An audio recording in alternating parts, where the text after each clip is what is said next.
bienvenue au pavillon Cambon-Capucine pour la 15e édition du Technology Fast 50.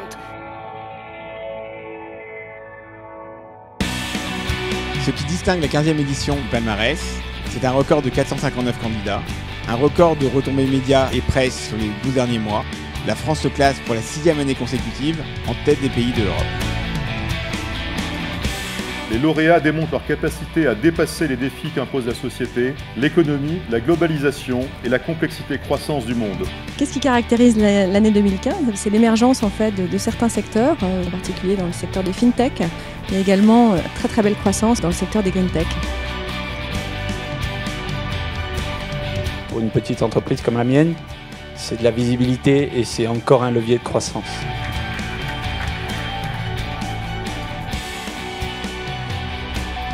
Cette soirée est un formidable lieu de rassemblement en fait, de chefs d'entreprise déterminés, audacieux, qui nous permettent de croire en l'avenir de l'économie française.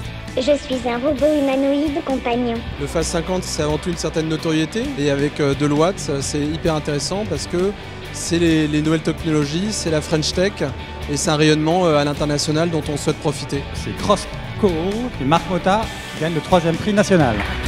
On était 17 collaborateurs il y a 4 mois, on est une quarantaine aujourd'hui. Donc ça récompense en fait le travail de l'ensemble de l'équipe. C'est une belle aventure humaine avant tout. J'ai le plaisir d'accueillir monsieur Alexis Renard de la société Melgec. C'est l'aboutissement de longues années de travail. C'est vrai qu'on n'a pas particulièrement cherché ces reconnaissances et donc le fait que ça vienne comme vraiment l'aboutissement du travail d'une équipe, c'est quelque chose de magnifique. On se rend compte en fait du dynamisme des startups françaises et surtout à quel point elles arrivent à faire aujourd'hui une croissance stable et souvent profitable comme on l'a vu tout à l'heure, ce qui n'est pas toujours l'image qu'on a des startups en particulier à l'étranger, donc c'est bien. L'innovation, c'est l'économie d'aujourd'hui et c'est l'économie de demain avec tous les emplois que ça va représenter dans notre pays. Qui est donc le premier prix de ces prix nationaux ? C'est la société SlimPay. Je suis ravi, je suis très ému au nom de toute l'équipe de ce prix qui nous aide beaucoup puisque les startups ont besoin d'aide, ont besoin de reconnaissance. Nous sommes très fiers d'avoir ce prix qui représente la croissance et nous sommes très fiers que cette année, la croissance soit représentée par les fintech.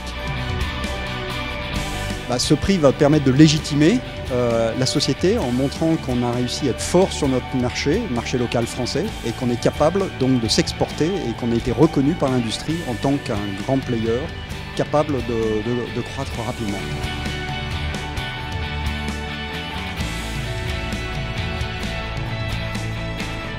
Merci.